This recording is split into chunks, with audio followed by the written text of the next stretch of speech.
Hey guys, this is Rider, and welcome to the final battle series of Let's Play Metroid Prime 3 Corruption. I have a very special guest with me for this final confrontation with Dark Samus. Greetings, Internets. Thinker2112 here. Now, this is an interesting role reversal because Thinker2112 has also Let's Played this game on Hypermode. Yep, it was my first one, and actually I was sort of inspired by you because you hadn't done this. So I thought, okay, I'll do it. And now 3 years later, we have, like I said, a nice little role reversal here. Anyway, it is time to confront and defeat Dark Samus once and for all. She doesn't even laugh at us this time, she just cuts straight to the chase. Anyway, Dark Samus, by far the hardest battle in the Metroid Prime trilogy. You do not have a lot of leeway in this fight. Well, the tough thing is that you have to do this battle, and then you have to... Well, I don't know, maybe that would be spoilers, so maybe I won't say that. Yeah, probably not a good idea. Dark Samus has a lot of different attacks, and more of them are introduced the lower you get her on health. I don't believe Dark Samus has any attacks that are exclusive to Hypermode difficulty. It's just that they do so much more damage. Right. The difference, one difference that I found, not just that she does more damage, but that she's so much harder to kill. Well, of course, because everything on Hypermode has a lot higher health. Okay, when she goes up to the top of the chamber and starts absorbing Phazon, she is healing herself. You want to make sure to hit her as fast as possible so that she recovers a minimal amount of health. She will do this periodically during the fight, and it's really annoying if you can't find her. Yeah, it gets a lot more annoying later. One thing you also may want to do is shoot those pieces of cover down as much as you can, but try to leave one up, because her little barrage is undodgeable if you don't take cover behind one of those. Like the shotgun blast, you mean? Yes. Yeah, I wondered whether that was dodgeable. I guess not. Once you get her down to a certain amount of health, she will create a Dark Echo and gain some new attacks. The Dark Echoes are destructible, and they will drop anti-Phazon units, but it's generally not worth the time killing them because she's only vulnerable for so long, and when all the Dark Echoes join up with Dark Samus, she is invulnerable. What I really hate is when she does the healing thing while she has a Dark Echo active. We'll be getting to that eventually. I actually find that the hardest attacks to dodge are when she's vulnerable with her Dark Echoes because they're attacking alongside. And it's like having to fight 2 or even 3 of Dark Samus. Yes, I titled one of my videos, 3 against 1, not fair. It is not, because she's got so many more attacks than you do, and even though she telegraphs that attack, I can't seem to dodge it worth a crap. Oh yeah. There are those attacks. I'm actually pretty good at this fight, but you have to be just really good at this game in order to win this fight. Even if you've gotten through the rest of the game on Hypermode, you're going to get stuck here for a while if you just aren't insanely good. This took me maybe 5 or 6 tries, I think, on Hypermode. Oh, even before I started the Let's Play, I probably tried this fight 10 or 15 times, and the biggest hurdle was getting past Dark Samus. Just actually, the funny thing is that Emperor Ing on Metroid Prime 2 took me far more tries to beat than this battle. And when she gets to 3 is about half health, and that's really where the fight starts to become frantic, because it's very difficult to tell which of the 3 is Dark Samus, and she starts using some really nasty attacks like this one. I'm actually pretty good at dodging this attack. If you can get her into a rhythm, you should never get hit by it. I think what was I gonna... Yeah, there is some visual indication to distinguish them, but it's very hard to see. Like the color of the visor or something. And there's no point, because she's always so far away from you, and she's I want to say she is the most mobile boss in the game. I can't think of a boss that's more mobile. Well, the Boost Guardian's pretty fast. But... Well, I didn't say in the series, I said it in the game. Oh, okay, in the game. What about Gendrada? I actually think that Dark Samus is more mobile than Gendrada. Like Gendrada is smaller, but Dark Samus has more lateral movement.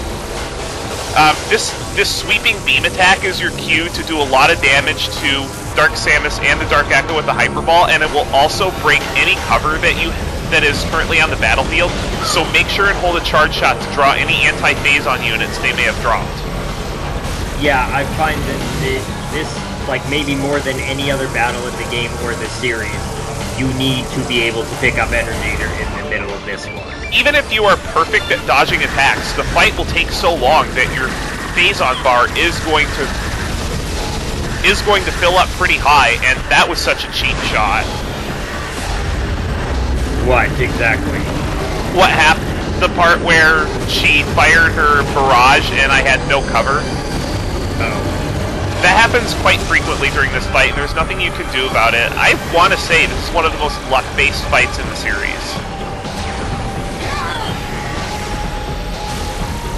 For me, I think the most luck-based fight is the Alpha Splinter. Oh, the Alpha Splinter from Echoes?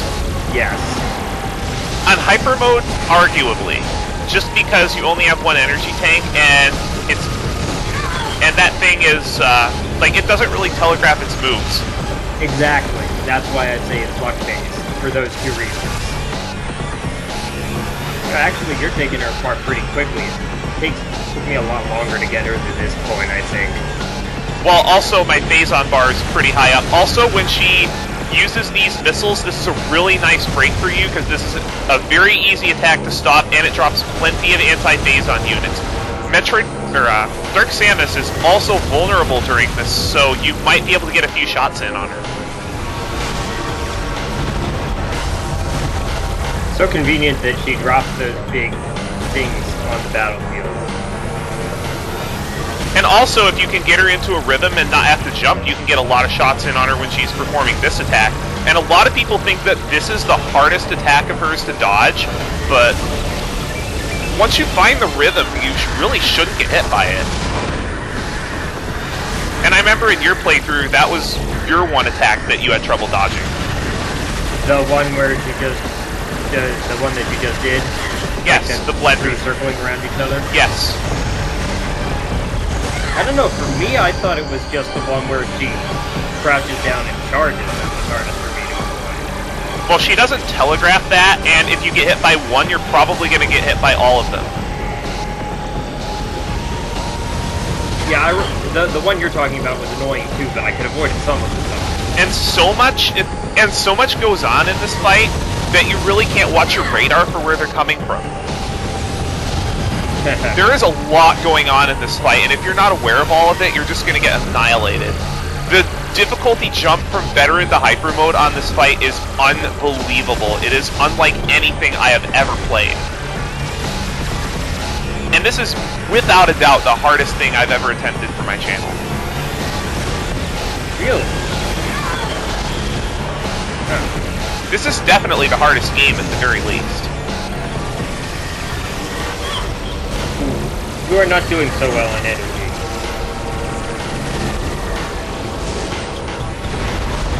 I'm trying to think what's the hardest thing I've done on my channel. It may have been this, I don't know. This is pretty fucking hard. Just because if something goes wrong, because what happens is if you miss one attack, you're going to miss a whole bunch of them, and all that damage adds up so quick. So I've actually never done this part of the game with fewer than all of the energy tanks. Does it matter at this point how many yes, energy tanks you have? Yes, it does. I have actually watched the 21%, or I think it's either 21 or 22%, whatever the low percent is for this game. Low percent requires you to beat the game with one energy tank. And the Phazon bar fills up a lot faster. Yes, it is proportional to the number of energy tanks you have. So it will fill up 7.5 times as quick. Correct. Jeez. But it also decreases 7.5 times as quickly when you pick up anti-Phazon units. Uh-oh, flashing red. Yeah, flashing red generally means you're on your last energy tank. You don't, just like with corrupt hyper mode, you don't immediately die when you fill all the way up, but you don't have very much time to get anti-Phazon units. And generally in this fight, if you get killed, it's going to be during an attack where you can't get energy back. Yeah, makes sense. Basically, you've got to hope that she uses attacks like those missiles and the ones that drop energy.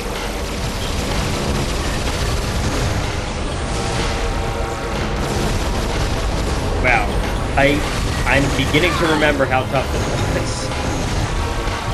And the fight really lulls you into a full sense of security when you've got half her health bar down. Because last bit is so hard to eliminate because she is throwing the kitchen sink at you. Ow!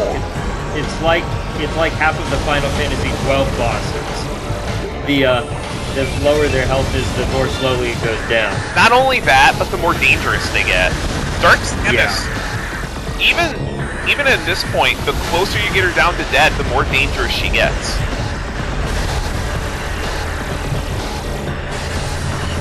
I agree with what you're saying about how there are so many things going on. It's like usually you can see where attacks are coming from, but in this battle, not so.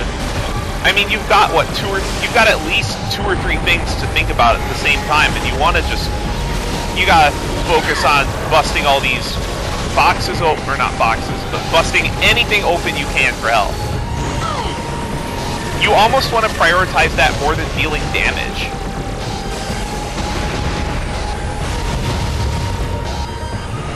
The one nice thing about the way Metroid's health drops work is that the closer you are to death, the more likely it is to give you health, just in general. And the more likely it is to give you bigger ones when it does. So when you're flashing like this, you'll get a lot more 50s than 25s, which is great. Honestly, I can't tell the difference between them and phase. I can't. Well, the 50s are larger, but they're not different colors, though, they're not, so that makes it hard. And like it matters anyway because you have to pick them all up, or you're just gonna die. Even on the trip down here, you may have noticed how quickly you can fill up. Right. I feel like on normal and veteran, they sort of, as long as you're not terrible, then you can get down here without dying. But on hyper mode, it's a lot less trivial. Oh yeah. You wouldn't believe how many times when because I've never done this before, I've gotten to the bottom of phase before I started the Let's Play, but I never actually beat this boss. You wouldn't believe how many of my runs failed at the Leviathan Instant. The one where the room where you have to shoot that little thing inside the big... Yes, that's the Leviathan Instant. Yeah, I forgot the name of it. That thing is so hard to hit. There's infinitely spawning Metroids. Everything is just gonna kill you in that room. Yeah, okay, I remember it. Yeah, that room's ridiculous. It's so easy. And there's a chamber in there that has, like, I think 450 points of unavoidable damage in it. Oh, I didn't remember that. Was that where the thing grabs hold of you? And drags you in, yeah. That is almost impossible to avoid on hyper mode.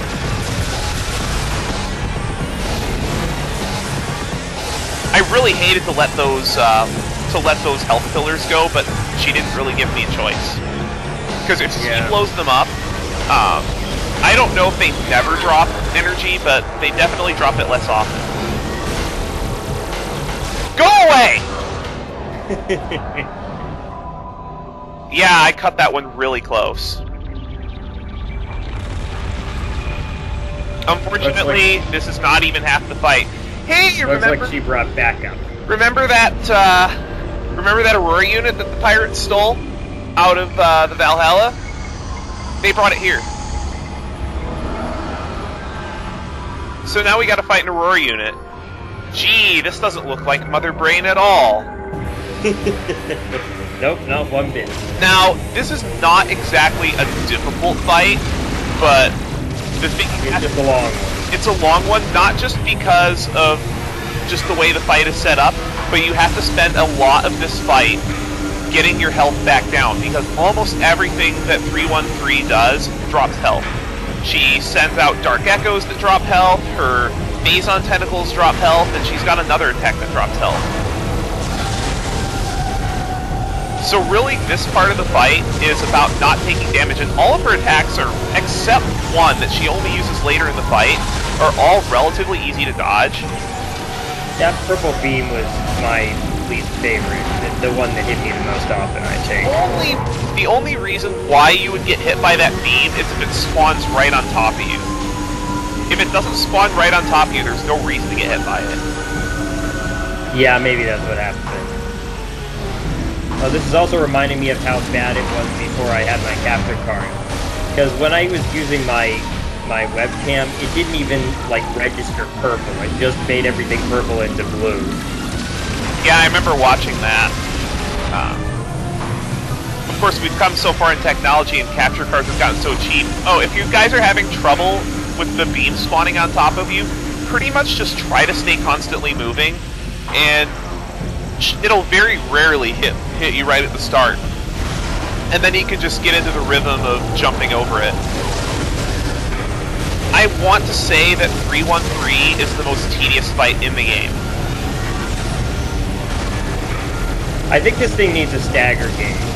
It definitely beats Maganar by a long shot. What? Oh, why? Why a stagger gauge if you've been playing Final Fantasy 13-2 recently? No, I actually have not played any of the Final Fantasy 13 games, but I've seen them, and because it's like, you can't hurt it unless it's stunned. And it would be nice to know how much more you had to abuse it before it could get stunned. And the only way you can realistically get a stun on it is hitting those little machines that pop out for a split second. Wait, there's another way to do it? Yes. If you can nail those little machines that come out of it, you know, those things that come out for a split second? Oh, like the camera sort of looking thing? Yes. If you can nail one of those, the Aurora unit will stay stunned for a very long time. Usually enough to get a full stun. Huh. But they're hard to hit. You almost have to fire at them beforehand, and I believe on normal and veteran modes they stay exposed for longer. Don't quote me on it, because I've really only been practicing, you know, there's really no good way to practice for this on a lower difficulty just because of the damage, and that beam spawn was very lucky. Oh, I did not practice for this on lower difficulty levels. I practiced on the same difficulty level. The reason why is because I wanted more practice actually dodging her attacks rather than...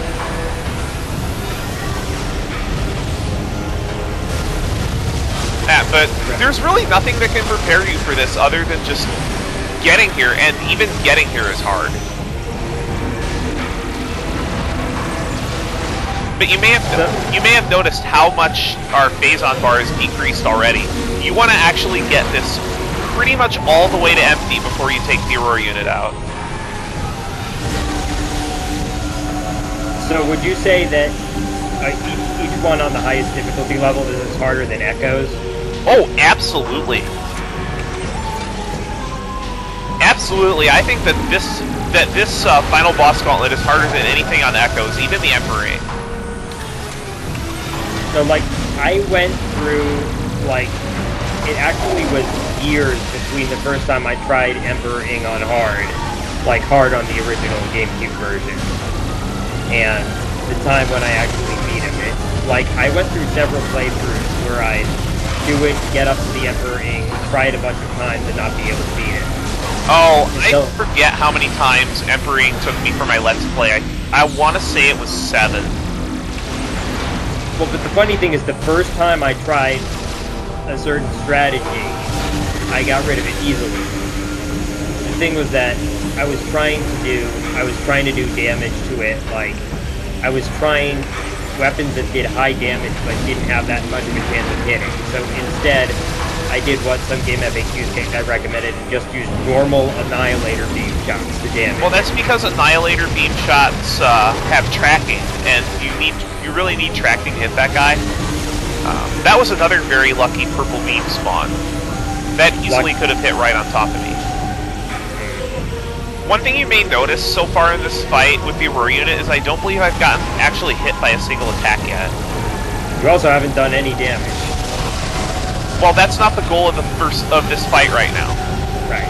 The goal of this fight, because one of the issues with dealing damage to this boss is the Dark Echoes can go into boost ball form, and once they do that, well, they're more likely to do it once you've dealt damage to the Aurora unit.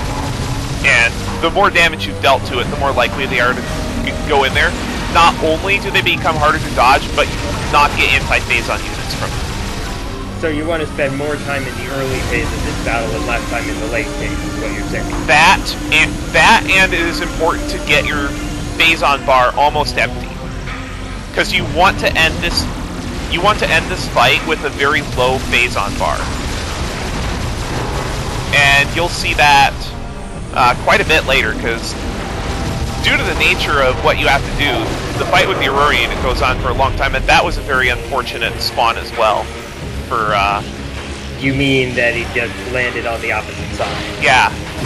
Luckily, I was able to get to it in time. When you get it vulnerable, you basically have time for a full charge shot and maybe a couple of hyper missiles. Yeah, I think I was a bit more aggressive in this part of the fight. I was just letting my energy recover as it would, but concentrating primarily on doing damage. Might not have been the best strategy. Well, the reason why I was going for this strategy is, like I said, if you end this battle with more than, say, a quarter to a third of your phase-on bar full, you're not going to stand a chance. I'm trying to remember what mine looked like when I ended this fight. I think it was about 1/6. That low, really? Oh wait, no, yeah, I guess that makes sense. Because right now I'm at about a third. Like a third to 40%. And this is... yeah, it's...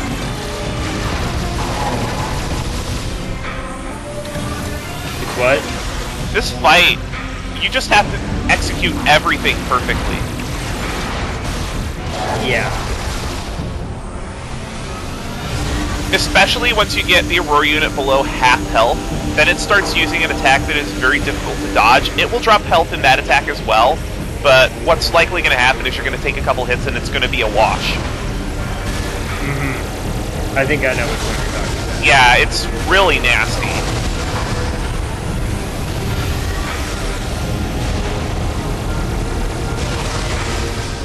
And to give you an idea of, in the second half of the fight, how quickly those Dark Echoes go into boost ball, usually you can get one of the Dark Echoes killed before they transform. Sometimes two. Oh, you are getting lucky with that beat. No, that one actually wasn't luck. That one was just me staying to one side. Have you noticed that I've always been far to one side? Oh, you must have hit one of the machines there. Yeah, I did. But I meant with the beams. And, yeah. And if you hit one of the machines, it is not guaranteed that you will get a full stun, but like that. But you will be able to do a lot of damage.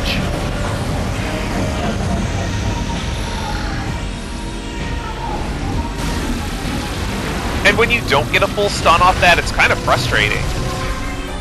Well, it probably means you're close to getting one. Now, you don't necessarily have to do that to get a full stun, but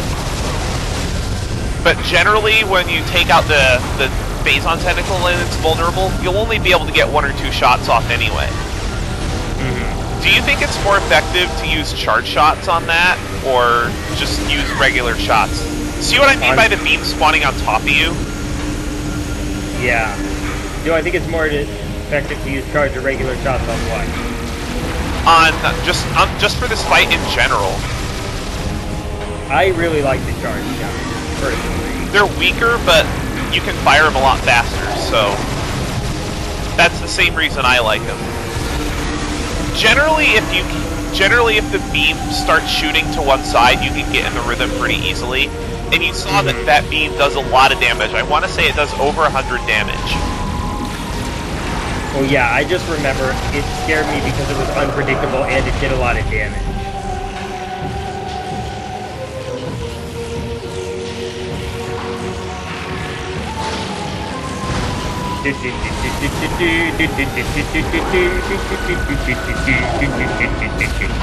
Yeah. Oh, it's nice able to get 2 hyper missiles and a couple of extra shots. And I've got it just above half, which is nice too, so it won't use its dangerous attack. Yet is low enough on health that I might be able to get it in 3 more volleys.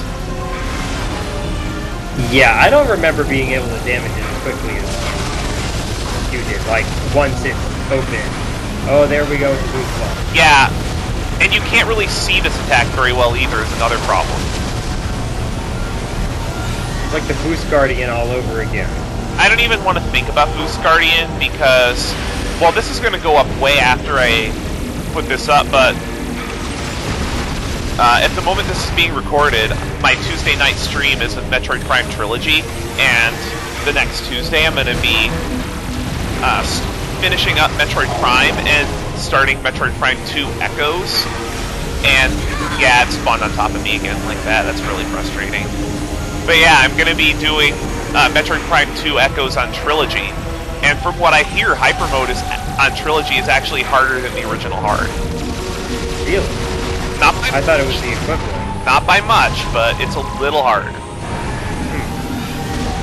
Yeah, I haven't played the Trilogy version of any, just the originals.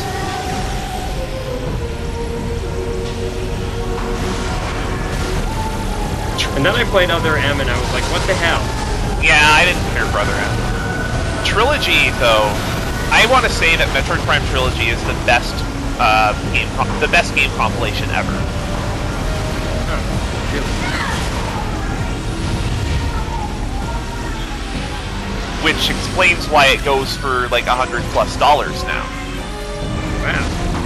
Was it selling for that much originally? I believe the compilation was MSRP $50. Huh. It's just that it only got one production run, and the production run was so small. I want to say it was only in production for a couple of months. Yeah, I bought a game sort of like that that's worth more now than it was when it came out. At MagFest I bought Xenogears. Probably the most infamous example is Earthbound. Hahaha. My brother and I were lucky enough to get an actual cartridge. Like when we did our Let's Play of that, that was on an actual Super Nintendo. My Earthbound Let's Play was also on a Super Nintendo. Of course, that had a proviso to it. So. Oh, you mean your special challenge condition? Yeah. Oh yeah, I'm not patient enough to do one of those. That wasn't bad luck. That hit by the purple beam, that was just me being sloppy. There was no reason to get by that. Well, the margin of error for this battle isn't quite 0, it's just very close.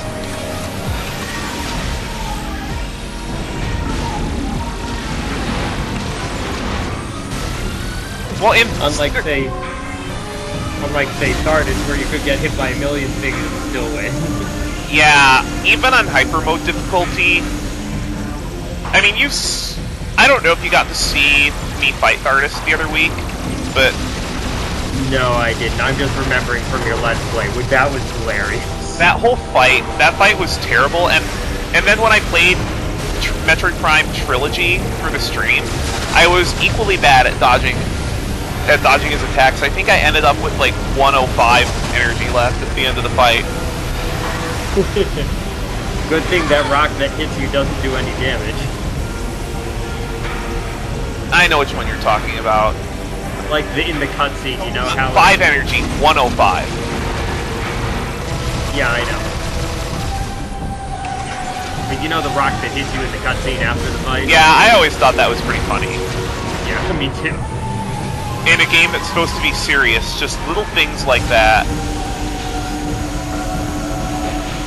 Well, some of the entries, like some of the logbook entries and like the things that the pirates ask for in their computers are funny too. They are. Oh, that reminds me, I still haven't like gone through that or gotten 100% scans on either of the games. You could go through the logbook. You could just sit there and read logbook entries for hours. Yeah, I made sure to get all the scans. The logbook for these games is just massive. Yeah, they must have had a couple people just to work on those. I can imagine they had somebody working on just lore and world building. You could spend more time reading the logbook than playing the game. Huh. It's crazy. I haven't really read through the logbook in this game either. This is one that's kind of sad when people talk about how the big budget video games, you know, may be dying. I mean, I hope they're wrong. I mean, I got nothing wrong with, you know, Angry Birds. It's a fun game, but it's just not the same experience as something like this. And the big budget games nowadays are the ones that, like, all they do is they make the game look pretty. But about 10 years ago, the big budget games, those were the ones that have just stood the test of time so well. I agree that there's a bigger emphasis on graphics now, but I don't think that's the only thing. Okay, here's the new attack. The best way to dodge this, I find, is to constantly back away, either clockwise or counterclockwise, and just fire shots in the general direction of the center of the arena. You'll get hit a couple of times, but... I believe that when I did this fight, I put absolutely no attention into dodging. I just tried to shoot them all. I don't think that's the way to go. Because if you just stand there, if you get hit by one, you're going to get hit by like 6 of them, and they do a fair amount of damage. I think they do at least 50 damage apiece. Huh. It's hard to tell when you have 1,499 energy, but they do quite a bit of damage. And the end of this arena is not perfectly circular, so you can get caught into little nooks in the edge of the arena when you're trying to dodge that, and it's really annoying. Another thing that can confuse me about those bombs is that they don't necessarily get to you in the order they're fired. Another issue with those bombs is even if you're not directly in the explosion, they can still hurt you. They just won't do as much damage, but it's still irritating because you have to be so far out. It doesn't even look like you get caught in the explosion, but their hitboxes are gigantic. You mean the blast radius? The blast radius, which is the hitbox on Samus. Oh yeah. I wasn't talking about the hitbox that Samus uses. I want to say they have 2 different hitboxes almost, which doesn't make a whole lot of sense. Well, at least it looks like you're still getting your bar down. Yeah, you need to have that bar down. For reasons you see when we finish 313 off. And this is the part of the fight where you really don't want to get hit by anything other than those little attacks. Like these, if you get hit by 1 or 2 of these explosions, that's fine. Wow, they do have big blast radius.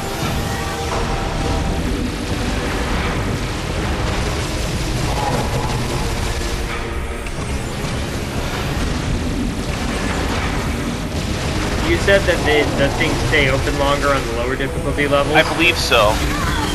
Yeah, because I feel... Ow, that hurt. I told you that beam does a crap load of damage. I think it might have tagged me twice. I think it did. Yeah, I remember that was one thing that frustrated me here on Hypermode difficulty, that you just get so little time to get any shots in. I'm almost certain, looking back at veteran mode playthroughs, that the timer for all, basically the timer for all its vulnerabilities and attack points are reduced. And that's sorry, go ahead. What I like about Hypermode difficulty is that they actually had some bosses change strategy. Absolutely, they had a lot of attacks that were new to Hypermode, and I bet you didn't know all of them before watching this either. Right, I made a... Well, I played it on Hypermode myself. That was unfortunate. Yeah. Well, I had to look up tips for how to beat Maganar on Hypermode difficulty, because after trying and failing 3 times, I just couldn't go on anymore. I think it took me three tries to beat Maganar in this playthrough as well. You have to use a totally different strategy for Maganar for Hypermode. I think it may have taken me 4 tries, but I looked on game FAQs and someone had a tip that when it fires its laser from its mouth, shoot an ice missile into its mouth. Oh, I didn't know that. Yeah, if you do that, then it freezes for a couple seconds, and you can get 3 shots on it. Yeah, that's really nice, because that, if I remember, that attack isn't exactly trivial to dodge either. Well, it's sort of like this thing's purple beam. If it comes where you're not expecting it, then it can hit you. That's why I said not trivial to dodge.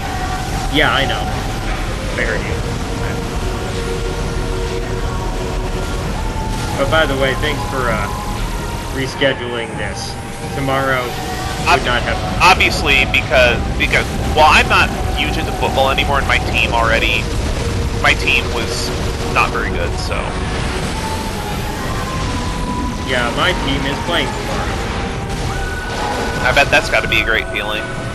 Oh yes, we have purple all over the house. I don't think we're doing anything special. I'm probably just going to end up recording some Trauma Team, because I've got... Like, one thing I did get recently was Ninokuni for PlayStation 3, but I told myself I wouldn't touch that game until I had all of Super Mario Galaxy 2 ready to go. Sorry, what game is this? Ninokuni, Wrath of the White Witch. It's been out in Japan for like 8 months, just came here last week. I have not bought any new games lately. Like, right now I'm playing Okami and I'm playing Xenogears, each of which is several years old at least. Well, the game I mentioned, it's an RPG, and I don't think even after beating it I would play it for the channel anyway. Well, Trauma Team I haven't played either, but the point of that is it's going to be blind, so... Oh, so you're going to do Trauma Team for your channel, you're saying? That's actually the Let's Play I have planned after this one. Oh, I'm sorry, should I not have mentioned that? No, everybody knows. It's on my channel sidebar. Oh, okay. Because I know I'm picky about that. Like, I'm not going to announce my next Let's Play at all. I'm just going to start. I always announce the next game, but the game after that is always up in the air. I usually announce my next game, but I have my reasons for not announcing it. I'll tell you when we're not recording. Okay.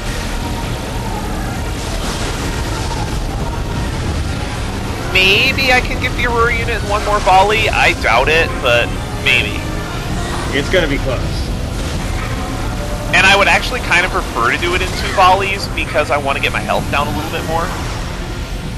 Well, your health bar is not going down as quickly as it was. I know, but I would like to get it lower than this.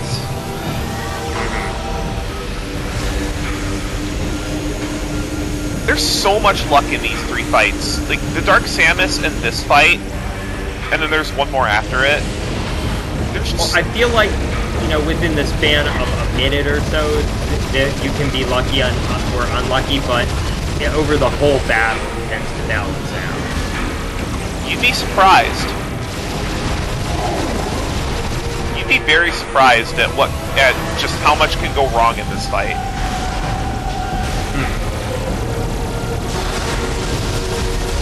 Like, what kinds of things do you think are particularly luck-based? Pretty much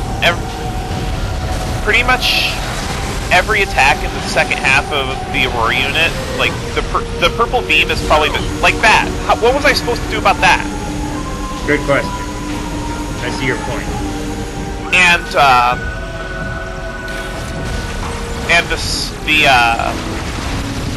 the explosive attacks in the second half of the fight, that's really luck-based too. Like this attack. Oh, one thing I forgot to bring up. How are we suddenly back on the surface? Of what? Of the planet. Or are we not? No, we're in the depths of the planet. Okay, because it almost looks like we're on the surface. We're actually in... I want to say this is actually, like, the core of phase. Yeah, I mean, that would make sense, but... Like, and it looked like that in the first battle, but now it kind of looks almost as if you went back up, but I guess not.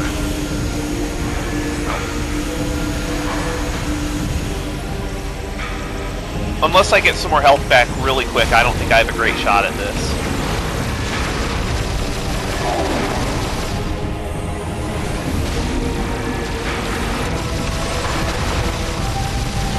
As far as luck goes in this particular iteration of or this particular attempt, I'd say my luck was about average. I took a couple of cheap shots, but I didn't have too many, like, especially early in the fight when I was able to do all those dodges, and none of them really spawned on top of me. What I'm saying is that the battle was long enough that I think, on average, you're going to take around, not on average, that's not the one, that the variation over the entire battle of your luck from attempt to attempt isn't going to be that big. I can see your point, but you also have to... You're also going to expose yourself more to bad luck if you're really conservative like I am, because I noticed in your attempts of this fight you were highly aggressive. In other words, I'm exposing myself to fewer attacks, so I'm exposing myself to fewer cheap shots. That and you were also performing a lot more dangerous maneuvers. I was? What do you mean? Just in general. Well, like, give me an example. What was I doing that was more dangerous? Just the way you were approaching not this particular fight necessarily, because there's not a whole lot of danger you can get yourself into, but just the 3 fights in general. So you're saying I was doing things that could result in me taking a lot of damage, but also in me doing a lot of damage. Yes. I guess it's just a playstyle difference. Because I want to say that I'm better at dodging, but I don't like taking risks. And unfortunately, in this fight, you do have to take quite a few risks to have a shot at this. My thought was that the longer it takes, the more damage I'm going to take just from being here, rather than any specific attack. So I guess that's why I tried to do it quickly. That was not pleasant. What even hit you?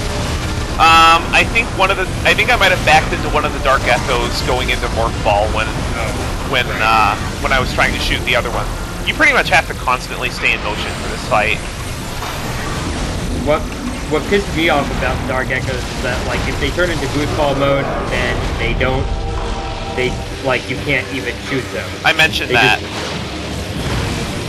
Okay, can we get it here? It's gonna be pretty close. Okay, when you defeat the Aurora unit, it's just gonna sever the cable. The one very interesting thing about this fight is that the Aurora unit is constantly vulnerable. But the caveat to this fight is you see all that anti-phazon that it spawned? That's all the anti-phazon you're going to get for the rest of the battle.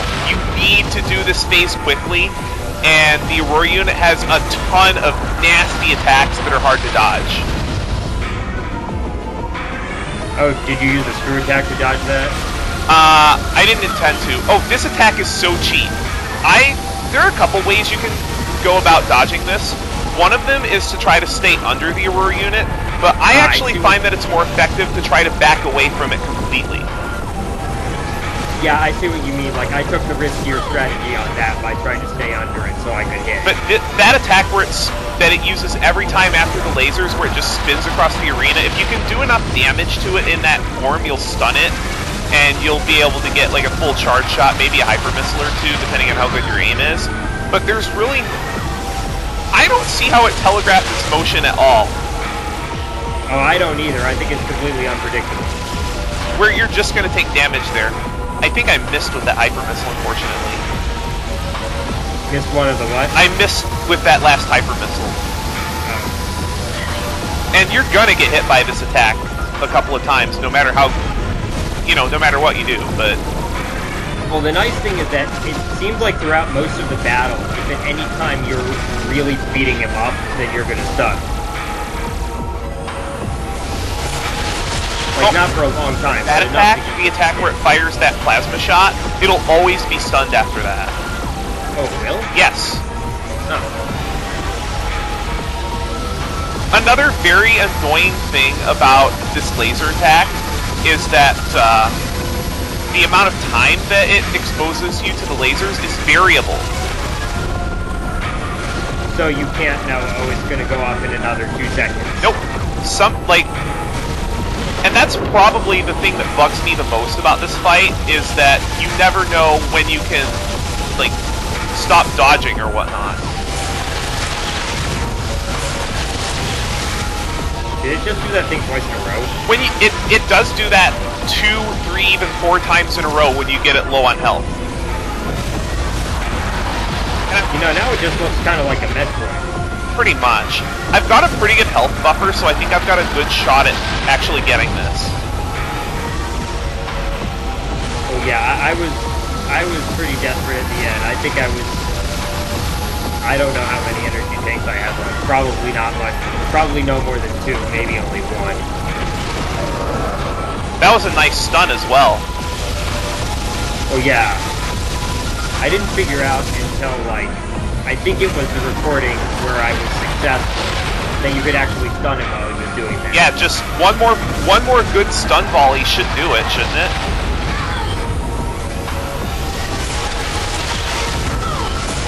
Ow.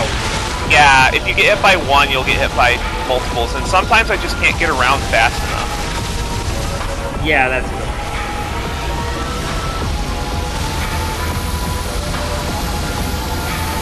Yeah, this